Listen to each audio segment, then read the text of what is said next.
नमस्कार दोस्तों, स्वागत है आप सबका सुबह आईएएस की इस विशेष क्लास में। आज हम एक बहुत ही महत्वपूर्ण अंतर्राष्ट्रीय विषय पढ़ने जा रहे हैं, रियो+20 सम्मेलन, जिसे पृथ्वी सम्मेलन की 20वीं वर्षगांठ के रूप में मनाया गया था। इसके साथ ही हम कुछ महत्वपूर्ण संस्थानों के बारे में भी जानेंगे, जैसे हो गया नीरी, CPHRI, WMO, UNEP और IPA। हम पढ़ेंगे नीरी, उसके बाद हम देखेंगे CPHRI, उसके बाद देखेंगे WMO, उसके बाद जो है आपका UNEP, उसके बाद IPA। तो इन सारे संगठन और संस्थानों के बारे में हम जानेंगे।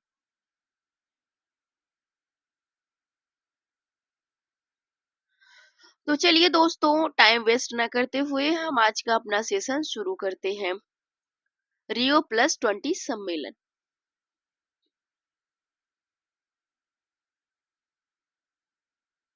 रियो+20 सम्मेलन वर्ष 1992 में आयोजित पृथ्वी सम्मेलन के ठीक 5 वर्षों बाद 23 से 27 जून 1997 के मध्य न्यूयॉर्क में संयुक्त राष्ट्र महासभा ने एक विशेष बैठक का आयोजन किया, जो रियो+5 पृथ्वी सम्मेलन यानी +5 के नाम से जाना जाता है। 1997 में यानी 1992 के 5 साल बाद, 1992 के 5 साल बाद यानी 1997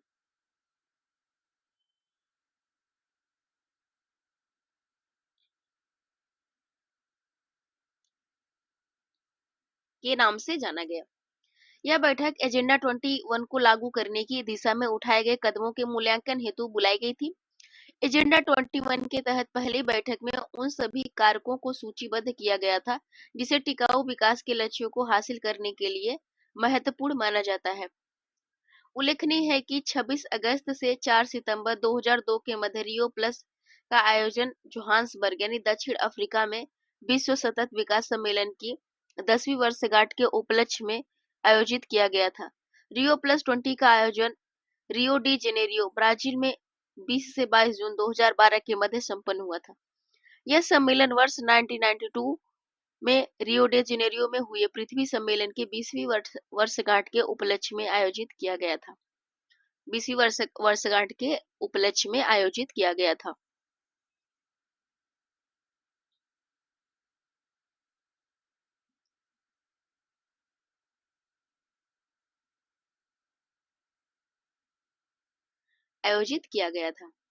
वर्ष 2012 में ब्राजील के रियो डे जेनेरियो में आयोजित रियो प्लस सम्मेलन की घोषणा पत्र का शीर्षक द फ्यूचर वी वांट था। इसे मसौदे में जनसंख्या नियंत्रण, गरीबी उन्मूलन, सतत विकास, सामाजिक समानता इत्यादि पहलुओं पर विचार किया गया। इसी सम्मेलन में भारत ने हरित अर्थव्यवस्था ग्रीन इकोनॉमी को प्रोत्साहित करने हेतु आवश्यकता पर बल दिया तथा हरित अर्थव्यवस्था में रुचि रखने वाले देशों को समर्थन करने के लिए सरकारों आदि से कार्यवाही का आह्वान किया। इसी आह्वान पर संयुक्त राष्ट्र की प्रत्यक्ष प्रतिक्रिया के फलस्वरूप हरित अर्थव्यवस्था पर कार्रवाई के लिए भागीदारी partnership for action green economy PAGE का सृजन किया गया।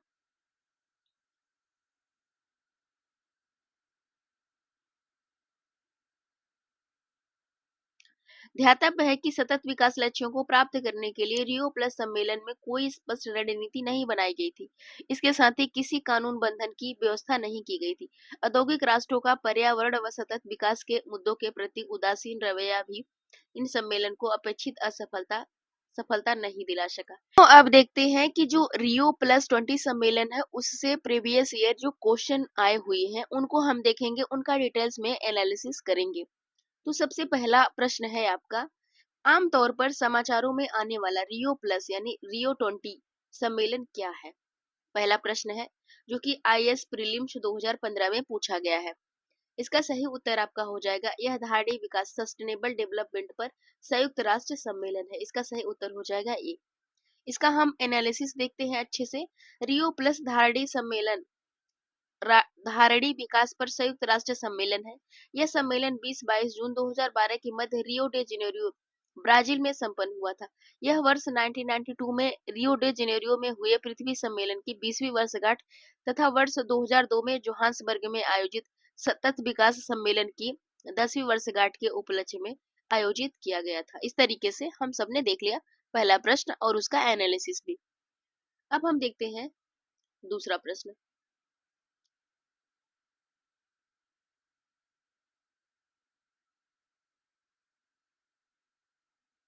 दूसरा प्रश्न है कि पृथ्वी सम्मेलन +5 आयोजित हुआ था।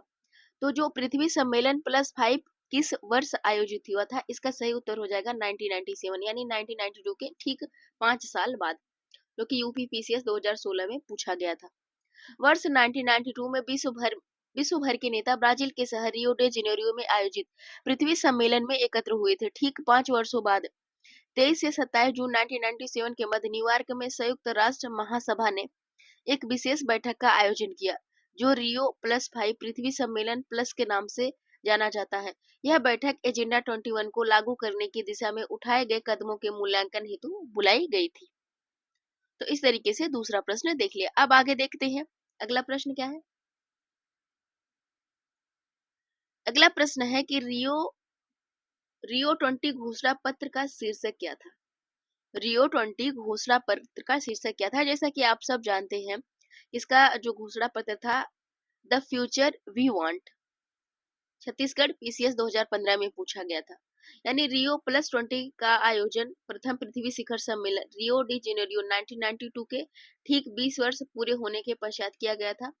वर्ष 2012 में ब्राजील के रियो डे जेनेरियो में आयोजित रियो 20 सम्मेलन घोषणा पत्र का शीर्षक द फ्यूचर वी वांट था। इस मसौदे में जनसंख्या नियंत्रण, गरीबी उन्मूलन, सतत विकास, सामाजिक समानता इत्यादि पहलुओं पर विचार किया गया था। इस तरीके से हम सब ने देखा। अब हम देखते हैं अगला प्रश्न।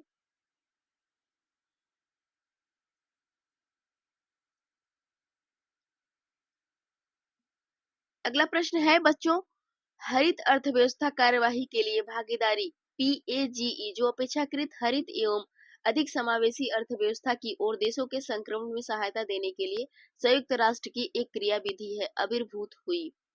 इसका सही उत्तर हो जाएगा आपका कि रियो डी जेनेरियो में वर्ष 2012 के संधारणीय विकास पर संयुक्त राष्ट्र सम्मेलन में यह जो है IS प्री एग्जाम में 2018 में पूछा गया था कि हरित अर्थव्यवस्था पर कार्यवाही के लिए भागीदारी यानी PAGE जो अपेक्षाकृत हरित एवं अधिक समावेशी अर्थव्यवस्था की ओर देशों के संक्रमण में सहायता देने के लिए संयुक्त राष्ट्र की एक क्रियाविधि आविर्भूत हुई। कब हुई थी? तो 2012 में संधारणीय विकास पर संयुक्त राष्ट्र सम्मेलन में। इस जो प्रश्न का है इसका एनालिसिस देख लेते हैं हम सब कि वर्ष 2012 में संयुक्त राष्ट्र विकास सम्मेलन रियो +5 का आयोजन रियो डे जेनेरियो ब्राजील में किया गया। इस सम्मेलन में हरित अर्थव्यवस्था में रुचि रखने वाले देशों को समर्थन प्रदान करने के लिए सरकारों आदि से कार्यवाही का आह्वान किया गया। इसी आह्वान पर संयुक्त राष्ट्र की प्रत्यक्ष प्रतिक्रिया के फलस्वरूप हरित अर्थव्यवस्था पर कार्यवाही के लिए भागीदारी partnership for action on green economy का सृजन किया गया।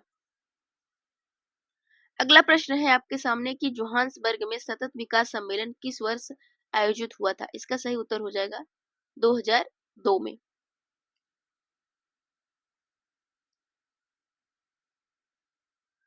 26 अगस्त से 4 सितंबर 2002 के मध्य जोहान्सबर्ग दक्षिण अफ्रीका में सतत विकास सम्मेलन का आयोजन किया गया था। इस सम्मेलन के दौरान एक राजनीतिक घोषणा पत्र तथा कार्यान्वयन योजना को अपनाया गया था, जिसे पर्यावरण को ध्यान में रखते हुए विकास यानी संधारणीय विकास प्राप्त करने के लिए जाने वाली गतिविधियों और उपायों के एक समुच्चय को शामिल करने संबंधी प्रावधान था। इस शिखर सम्मेलन में 100 से अधिक राष्ट्राध्यक्षों एवं सरकार के प्रमुखों के साथ साथ हजारों सरकारी गैर सरकारी प्रतिनिधि शामिल हुए। कई दिनों के विचार विमर्श के पश्चात सम्मेलन में निर्णित प्रमुख विषय थे जल, ऊर्जा, स्वास्थ्य, कृषि, जैव विविधता। इस तरीके से हमने देखा। अब हम यहाँ से एक नया टॉपिक शुरू होता है हमारा, जैसा कि हम सबने इंट्रोडक्शन में देखा था कि कुछ विभिन्न प्रकार के संगठन और संस्थाओं के बारे में हम सब जानेंगे और उनसे रिलेटेड जितने भी प्रीवियस ईयर क्वेश्चन आए हुए हैं हर प्रकार के एग्जाम में उनको भी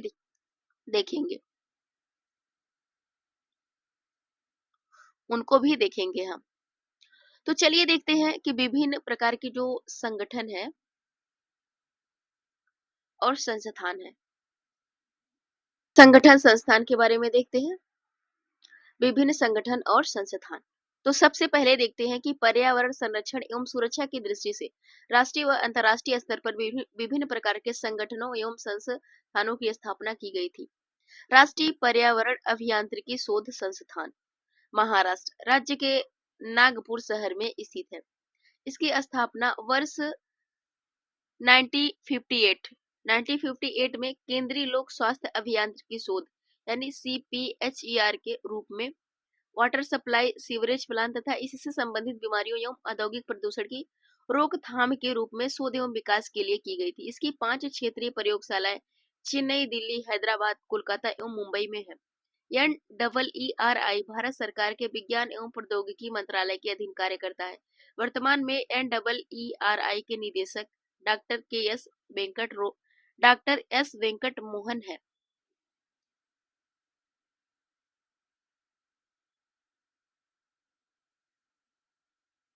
अगला देखते हैं NEAA।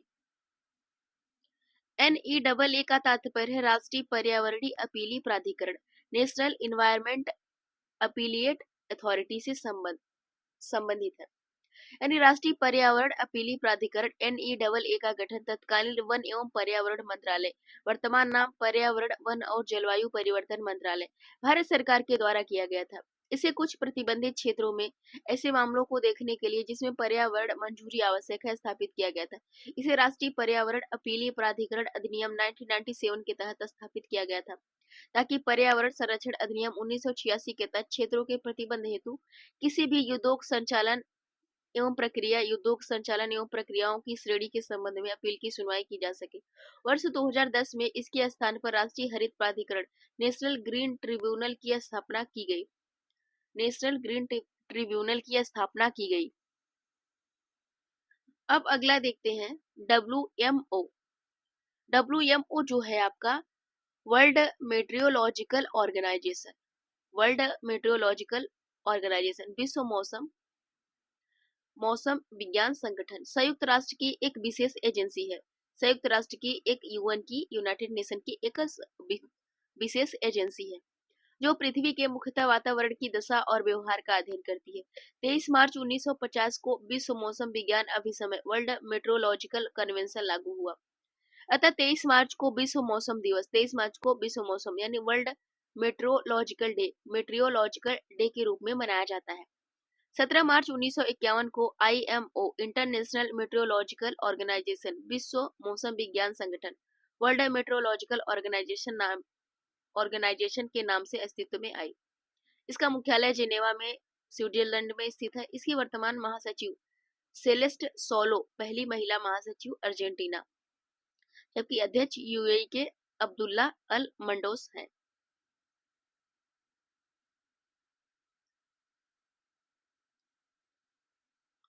देखते हैं संयुक्त राष्ट्र पर्यावरण कार्यक्रम UNEP, United Nation Environment programme.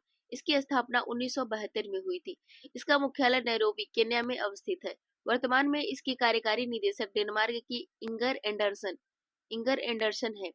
EPA environmental protection agency संयुक्त राष्ट्र अमेरिका की संघीय एजेंसी है। इसकी स्थापना 2 दिसंबर 1917 को की गई थी।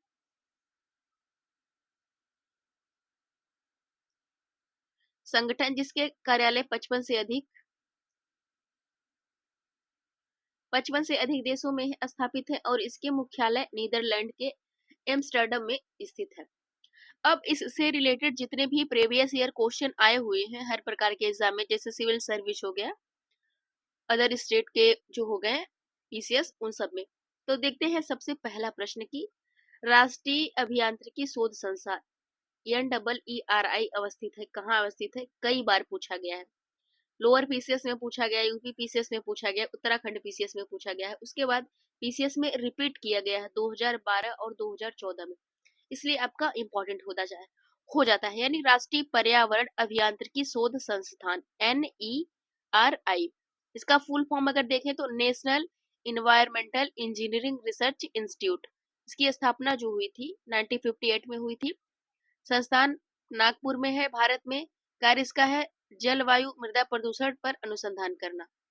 तो इस तरीके से इसका सही उत्तर आपका हो जाएगा सी, नागपुर में यह स्थित है, इसको याद रखिएगा।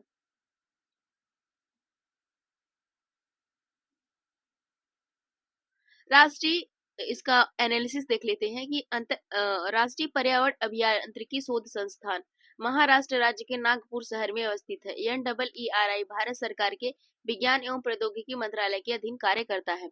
अगला प्रश्न है, राष्ट्रीय पर्यावरण अभियांत्रिकी शोध संस्थान नीरी कब और कहाँ स्थापित किया गया था? इसका सही उत्तर हो जाएगा 1958 में नागपुर में।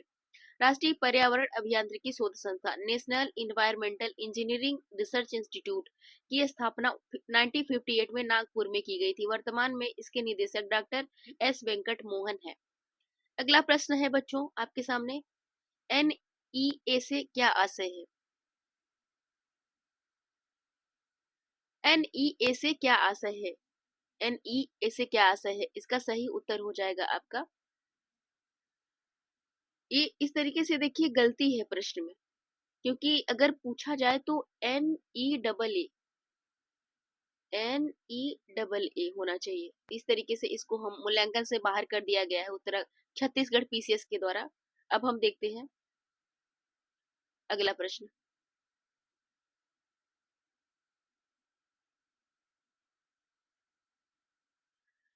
अगला प्रश्न है बच्चों आपके सामने कि विश्व मौसम विज्ञान संगठन का मुख्यालय कहाँ स्थित है? विश्व जो WMO है उसका जो मुख्यालय कहाँ है? तो इसका सही उत्तर हो जाएगा जिनेवा, स्विट्जरलैंड में है। विश्व मौसम विज्ञान संगठन WMO संयुक्त राष्ट्र की एक विशेष एजेंसी है जो पृथ्वी के मुख्यतः वातावरण की दशा व्यवहार का अध्ययन करती है।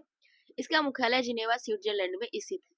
अगला प्रश्न है, UNEP का मुख्यालय कहाँ अवस्थित है?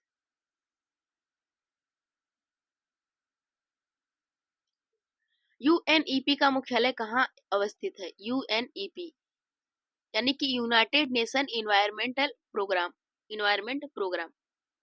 इसका मुख्यालय कहाँ स्थित है? इसका मुख्यालय है नैरोबी, केन्या में। संयुक्त राष्ट्र पर्यावरण कार्यक्रम यूनाइटेड नेशन इन्वायरमेंट प्रोग्राम की स्थापना 1972 में हुई थी। इसका मुख्यालय नैरोबी, केन्या में अवस्थित है। अगला प्रश्न है कि संयुक्त राष्ट्र पर्यावरण कार्यक्रम UNEP का मुख्यालय कहाँ स्थित है? इसका सही उत्तर हो जाएगा नैरोबी, केन्या में। EPA पूर्ण रूप से है, तो EPA क्या है? EPA क्या है?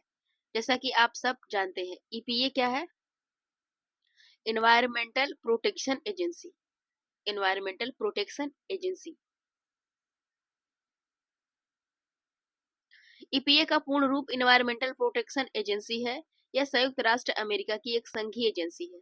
अगला प्रश्न है, पर्यावरण संरक्षण एजेंसी EPA के अनुसार निम्नलिखित में से कौन सा सल्फर डाइऑक्साइड उत्सर्जन का सबसे बड़ा स्रोत है? सबसे बड़ा स्रोत कौन सा है? तो यहाँ पे इसका सही उत्तर आपका हो जाएगा, स्रोत है, इसका सही उत्तर आपका हो जाएगा डी, जीवाश्म ईंधनों का उपयोग करने वाले विद्युत संयंत्र। जीवाश्म ईंधनों का उपयोग करने वाले विद्युत संयंत्र। इसका एनालिसिस देख लेते हैं। यह IS प्री 2024 में पूछा गया था। IS की PT 2024 में पूछा गया था।